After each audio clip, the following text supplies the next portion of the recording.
Steven Speak, a podcast about everything and nothing. Don't forget to subscribe. Hello, and welcome to episode number 6 of Steven Speak. I am Steven. I always forget to introduce myself, but I suppose if you've tuned in, and it is episode 6, it'd be weird if you started on number 6. Maybe that sort of person, I don't know, but I am the Steven in which the title speaks of. I think I'll do a bit about myself at some point, like actually who I am, how old I am and stuff, because I touch on it in episodes, but never really go into it in too much detail. Just excuse me while I move my microphone. Again, I'm so prepared. Oh, I'm sorry about that noise. You know, I say in the descriptions and stuff that I don't edit these things, and you can tell. I'm sat in my cave at the moment. It's a dreary day outside. It's raining, so I'm sat with a bobble hat on. Well, not a bobble hat, like a woolly hat on.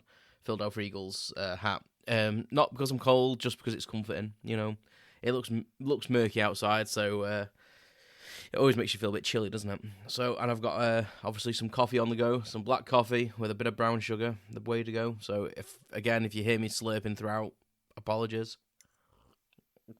Just like then. Today's episode is going to be mainly about dogs, but about pets. And again, this episode could go on for hours, so again, this will be revisited at some point. But I just want to talk about animals and dogs, really. Yeah, they're just a massive thing in people's lives, and I've always had some sort of pet. I've been quite lucky in that way that my parents were quite trustworthy and didn't mind mucking in when I lost interest every so often, as children do. But my first recollection of pets was when in the first house when I was born, we had quite a menagerie, really. I vaguely remember them. There's pictures and stuff, but my brother's about 5.5 years older than me, and he remembers it quite fondly. But I remember that there was a duck. We had a dog called Pedro. I don't know what the duck was called, actually. I can never remember. And we had, I think it was just the one rabbit, but it was huge. I think that was called Thumper, because it used to kick the side of its hutch out, because it was that massive. It was, like, so strong. And my dad kept budgerigars, and I think we had some chickens as well, I think. So it was quite a diverse range of animals there. And then when we moved, the only thing that migrated with us was a dog. Because unfortunately, I think we had a bit of a fox attack in the garden, and I think everything really got massacred. That's not a nice story. But yeah, it was only, for whatever reason, it was only the dog that came with us, and he was like a mongrel kind of dog, a black and white dog. Look, kind of like the colour's like a collie, but he was a proper mongrel phase, like a little short beard and stuff, and he was a right character and a wanderer as well. He did not like being restrained. He wasn't really. He was a pet and he was ours. But back in the 80s, like people used to let the dogs roam the streets a little bit more. Or some people did, and we didn't want to do that, but we couldn't keep ours in. He was just a free spirit, and I remember people telling us stories about him being in a nearby town, like quite some miles away. At the butchers, because he'd made friends with butchers and stuff like that, and when we used to take him out and stuff, obviously the butchers knew him, but he used to visit there himself. He used to jump over the 6-foot high fence at the back and just disappear. But my mum and dad very rarely worried, because he'd always come back, and he was like the littlest hobo, that TV show. He just people just knew him. It was a bit strange, really. Wouldn't be allowed to get away with that nowadays. And but it was no detriment to him. He was fine. He was healthy, and he had ailments like any other dog does, but you know, he was quite a cool dog, to be fair. And I only have vague recollection of him because I only really remember him for a couple of years before we had to get him put down, as he got riddled with cancer, and my dad didn't want us to discover him one morning like dead and in a lot of pain and stuff. So before it got to that point, we did the kind thing. And I don't really remember getting too upset. I think I was more upset because my family were.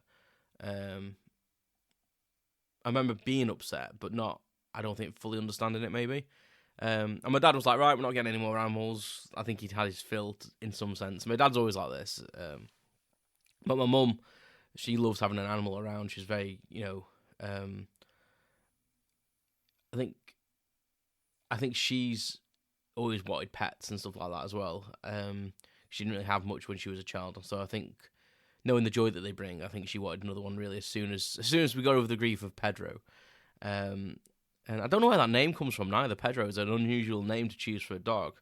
I'll have to have that discussion actually and refresh my memory with my parents about where that name came from, because it's a cool name. Don't get me wrong, but an odd choice. And I think after that, well, we still had Pedro actually. My brother had a gerbil when he was very young, as well, but that didn't go well. It was the most aggressive gerbil you've ever seen in your life. You couldn't pick it up; it'd just go for you. Even though we tried to handle it a lot and be gentle with it, it just used to attack you. It was mental. The amount of times it bit him was ridiculous. And I had a cat for my 8th birthday, and that was mental as well. It turned out that we'd got it from a pet shop where we live, and it did seem extremely young when we got it, but the person in the shop said, "Oh no, it's fine. Like it's just like the runt of the litter and stuff like this." So, and we had nothing but trouble with that cat. Unfortunately, that was mental as well. I don't know why. We moved to this new house. Maybe it had an effect on animals. Again, just not the microphone. Sorry. Yeah, but that cat was quite crazy. To the point of it nearly took my eyes out about 3 times. And it was called Fluffy, by the way. And the reason it was called Fluffy is because when we got it home, I was ecstatic, by the way, to have an animal that was mine, because my brother had pets, and technically Pedro, he classed that as his own dog, and he'd had a bunny rabbit, and I think up to that point I'd never actually been trusted with my own pet, not even like a hamster or anything.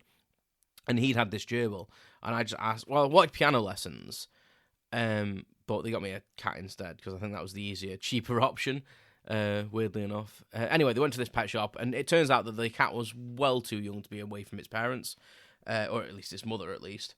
And I think partly that's why it was wild, and partly I think it was kind of like just overbred. I think they were just feral cats they'd come from, and just breeding cats. And then obviously that combined with it leaving its mum early. It was just mad. And we literally put it down in the living room when we got in. And I think it was like around lunchtime when we picked it up, because I remember going in the kitchen, mum asking like, what do you want to drink and eat and stuff. And then we went back into the living room, and the cat had disappeared. Like you could hear it, couldn't see it. And after a couple of minutes, we realised it was in the fireplace. Like we had one of the old style gas fireplaces that are like mounted to the wall, and they look like they've got logs in. They're really popular, like 70s, 80s, even into the 90s, really. And it was just a gas fire, and it was looking out through the glass at us. And I never forget when my dad said, we'll just turn the gas on and it'll just come out. And I was like, you can't do that. Like me being a hysterical 8-year-old. And I said, you just have to coax it out with treats and stuff. And it didn't come out. And then my mum says, no, we're going to have to call someone. We're going to have to call a gas fitter, and we're going to have to take the gas right off the wall to get it out. And my dad was adamant he was not going to spend any money. He said it'll bloody come out when it's hungry. And it did about, I don't think it was that long, actually. I think it seemed longer than it was, probably maybe half an hour to an hour, and it came out on its own. My dad managed to get his hand so far and grab it and pull it out. And when it came out, it was all fluffy from the dust in the fireplace, and hence its name, Fluffy. A really cute name for a demented demon cat. I think I only remember really playing with it once properly where it didn't go for me, and it's fallen asleep on me once. But as soon as it woke up, it tried to take my eyes out. And I constantly, when I had that cat, I constantly was covered in claw marks and cuts under the eye and everything. And then he got feline flu, which I don't know if anyone knows this. I think there's a fancy name for it, but they call it feline flu, and it's really, really bad. It's like a major infection of the body, and it kills a lot of cats basically, especially young cats that are kittens and stuff like that. And my mum basically had to feed it milk and fresh fish, so it cost her a blooming fortune. She had to go down the the fishmongers every couple of days and buy fresh cod. We didn't get like that sort of treatment. My dad was going mad. He was like, I don't bloody get fresh fish like that, and going down and giving that bloody cat fresh fish. But she did an excellent job, and we went back to the vet, and the cat was fully recovered. And the vet was like, you know what, I didn't expect this to make it a couple of days, let alone come back a few weeks later and it be completely okay. And we told him about it being mental, and he basically said, just let it outside, it might just need to run it off. And it never came back. So it actually became a feral cat outside, and then we couldn't coax it back to the house at all, and then it just disappeared. And we don't know if it got run over or someone took it in, maybe. We found its collar on a nearby field, and I was devastated, as you can imagine. And that was kind of like the only pets we had for a while, I think. And then we got what I class as my dog, Smudge. Now, Smudge was rescued from an RSPCA place. A farmer had pups, and there was 2 sisters and Smudge. Now, the 2 sisters were quite gangly. I never saw these. This is what my mum and dad tell me. They went during school hours when I was in infant school. So I was about, what age would I be? About 9, 8, 9. So it's probably about a year or so after the kitten, or at the end of the same year, maybe. I don't really know timescales. And they'd been to the shelter, and they'd seen him, and basically he was like a bit of the run, and these 2 big sisters were like bullying him. Now, he was definitely part Jack Russell, but we don't know what the other part was. I think maybe, in hindsight, maybe like a Staffy or something, because he was quite stocky. He was like smallish, but big for a Jack Russell. And I remember, I'll never forget the first time I ever met him. My mum and dad came and picked me up from school, so I left school, and I was with my mate, and there was someone leaning in the car, like chatting and cooing over something. And I was thinking, oh, what's she doing? Like, I was a bit judgmental then, to be honest, and set in my ways. I was like, and all I could think of was my mum's going to be sitting there for hours talking. And I just wanted to go home, as you do when you're a kid, even as an adult when you leave work. And so I got into the car, and I didn't even notice the dog straight away. My mum just goes, "Look what we've got," and over her shoulder, this cute little dog appeared, and yeah, and that was a story of a bit of love affair between me and him. He was like my best mate. When he passed, like, and this sounds terrible, but I think if anyone's ever had a pet or like a dog, especially, I think, it was worse than probably losing like a human. And I say that with respect for people that have died that I've known, but I think even when some of close people in my life have passed away, it's kind of like, yeah, okay, I'm sad. But Smudge was like my best friend. He was we'd grown up together. You know, he was a puppy when I was a puppy, kind of thing. And I was, I think, 19 when we had him put down. So he was I might have been younger than that then, because I was 19 and he was about 12, 11 or 12. So yeah, I'd have been about 7 maybe when we got him. So maybe I got the cat for my 6th birthday, because we definitely didn't have the cat when I had Smudge. Curious. Anyway, yeah, but he was the best. He was mental. The reason why we called him Smudge, by the way, was when we first got him, he was a tiny little white Jack Russell with brown spots on him, and his nose was bright pink, less for a small patch, a little smudge of black. And we kept saying, "Oh, look at the little smudge in his nose. He's hilarious." He was quite full of character and bouncy and quite well behaved, actually, as a puppy. Didn't really poo or wee in the house too much. Learnt pretty quickly. Could be a bugger, don't get me wrong. Like, I think Jack Russells like to push you a little bit, and he definitely had that trait in him. But yeah, he was just ace. He was just such a lovely dog, well-tempered, to people he knows at least. But he was a great guard dog. Yeah, and he had this smudge in his nose, and people had commented on it. And then I think it might have been the day we got him or the day after we got him, we decided that was a cool name for him. Like, Smudge was a cute, cool name. I used to call him Smudger, amongst many other things, as you do when you have pets. But I also, during like the Smudge period of my life, I also had like hamsters, and we've always had fish, I think, really.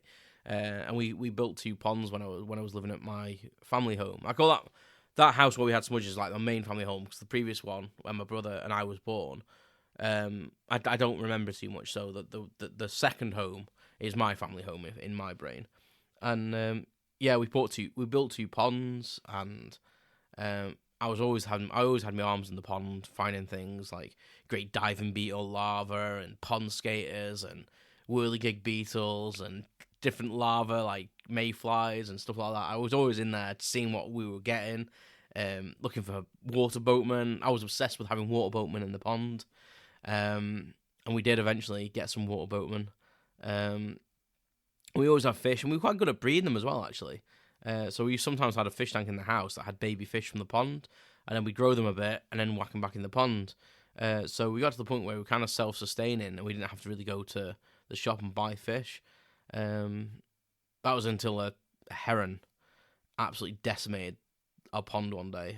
I'll never forget my dad's face. Because I think the worst thing was, like, we had this massive gold koi carp. I think they were called ghost koi, and it was golden, and it must have been nearly a foot long, and we'd had it since it was literally like a tiddler.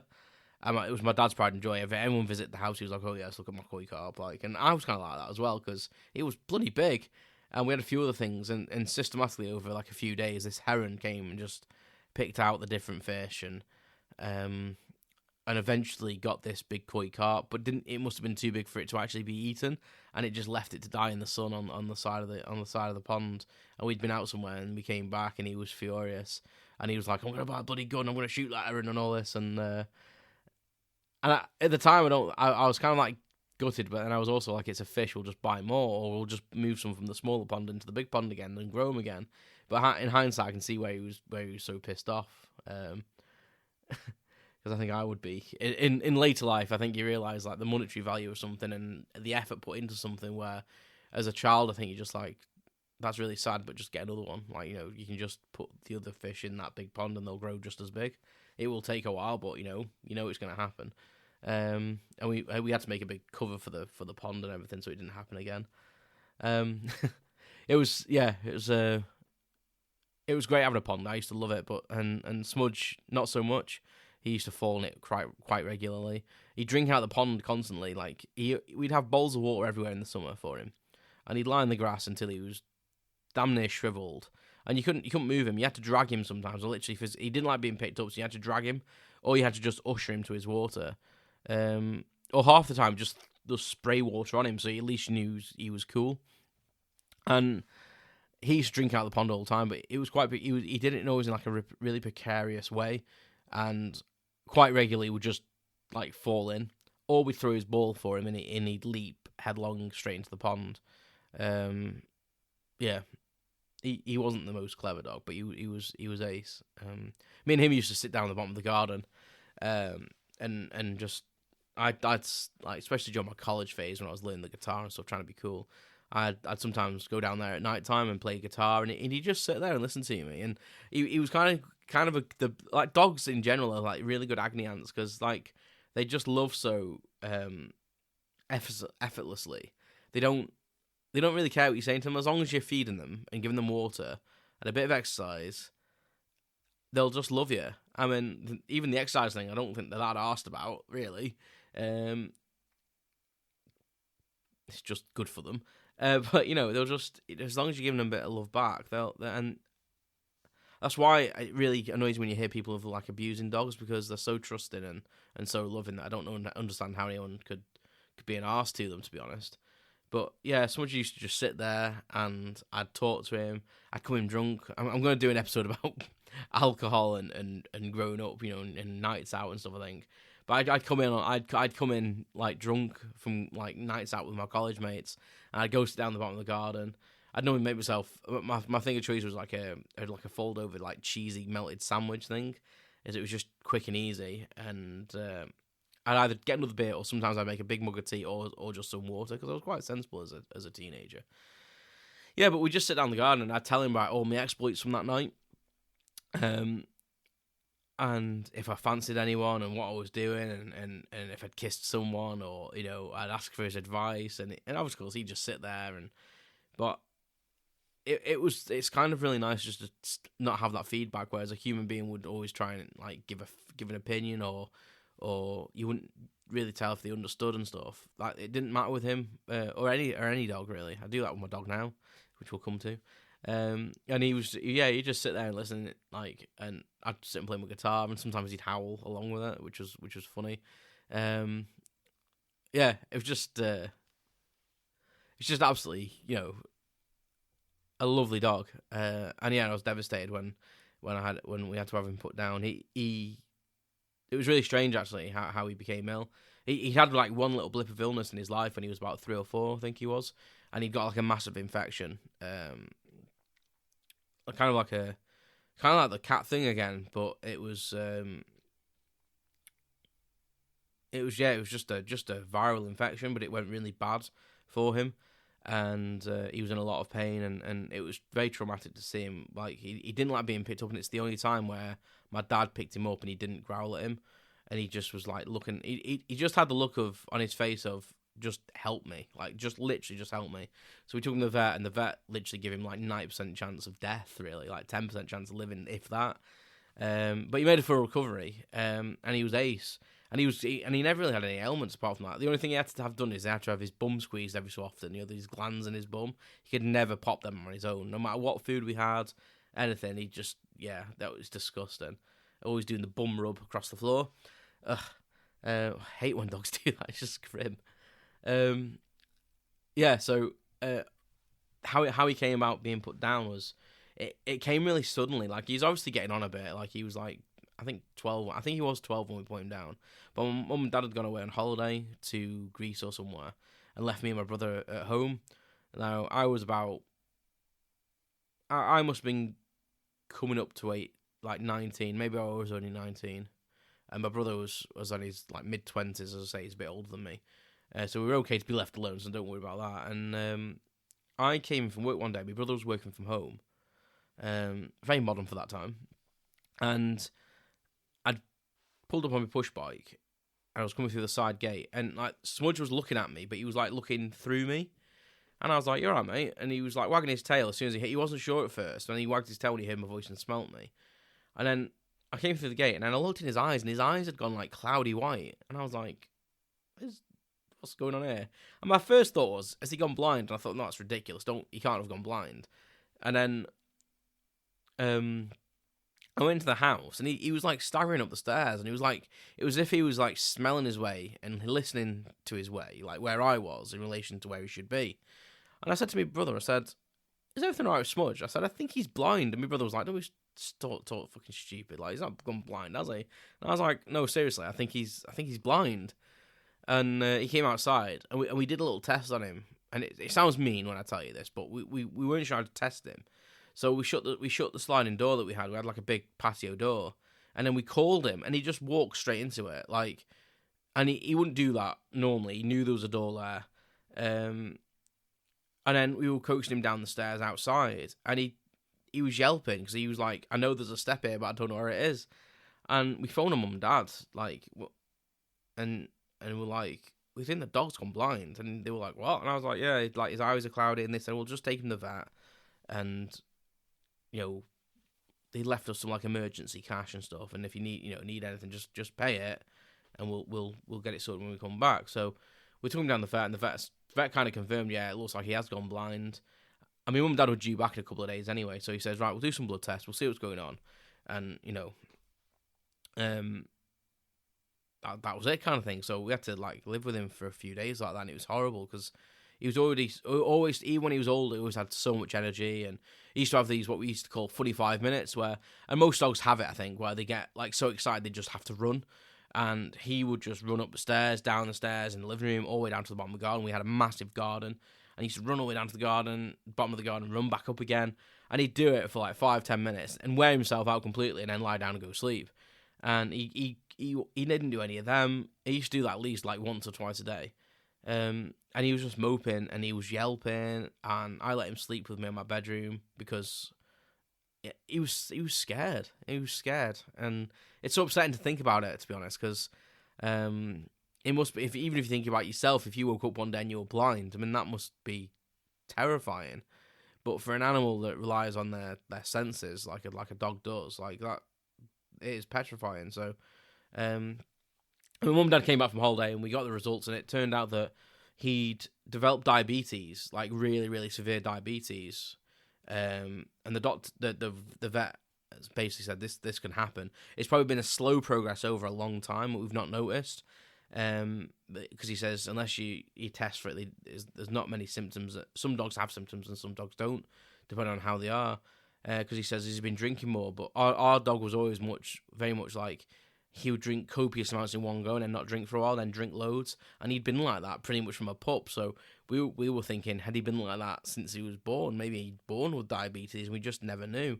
But it turned out he'd got really, really bad diabetes, and the only way forward was insulin. But the vet basically said, listen, I think the kindest option would be to put him down, because the insulin and stuff isn't going to bring his eyesight back. And he said, from the bloods we've done, he's in liver failure and kidney failure and something else. His pancreas was knackered as well. And he said, I don't actually think that you would just be basically prolonging his life. And yeah, I was kind of like a bit, yeah, I don't know what to say really. It was just bloody awful. I think the realization that he would have to be put down didn't really dawn on me until the day that he was gone. And I was at work. I used to work for Virgin Trains, and obviously people come in and complain about stuff all the time. And my mum had said that she'd gone and she had to go on her own, bless her, because I was at work and couldn't get the day off. And my brother was I think working in another town, and my dad was at work or away on business or something, and she had to go on her own for whatever reason. And yeah, she sent me a text just say that she was going, and then she sent me another one to say that it had taken place.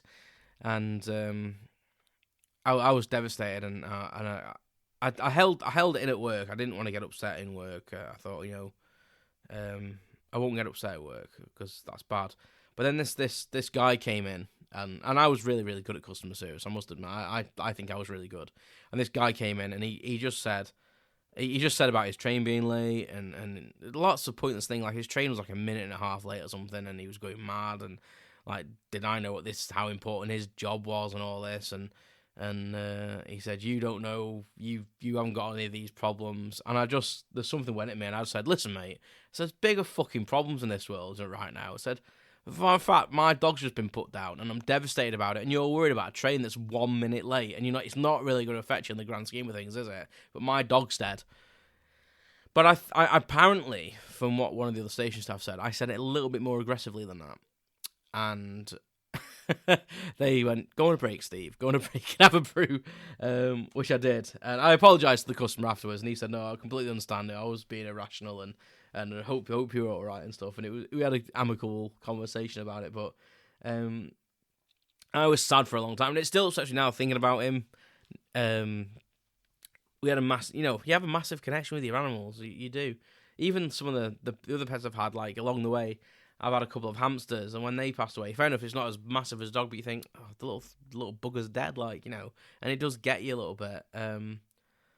Like, my hamsters, I had a hamster called Sonic, and then a hamster called Gizmo, and Gizmo's death was quite traumatic, actually. Sonic just died. My dad found him one morning and just came up to me and said, listen, I think your hamster's dead, he's not moving, he's a bit stiff. And I was like, oh, Christ. So I went down, and he was, and I had a little bit of a tear in my eye, but I understood that their life expectancy is quite short, and so I got another one soon after, which is called Gizmo because of its markings. It looked like a mogwai, and his death, bless him, he died of an epileptic fit, which was quite traumatizing. But he died with food in his mouth, which he was a greedy bastard, so he died the way he'd want to, I feel.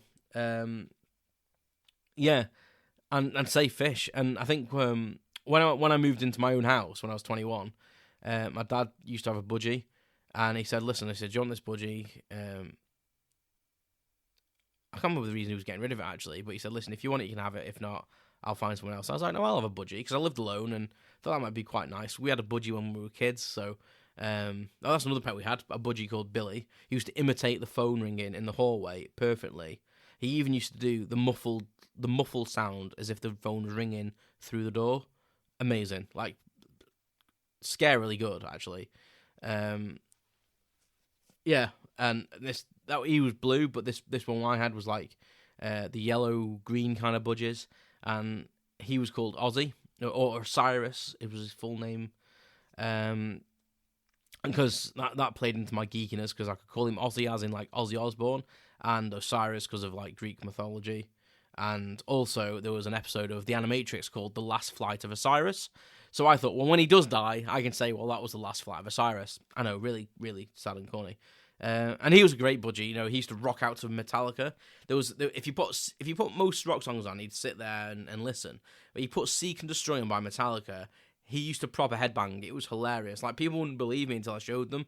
And I pretty much let him have free roam around the downstairs. I used to just let him fly around. So he was quite well exercised, because I had an old, like,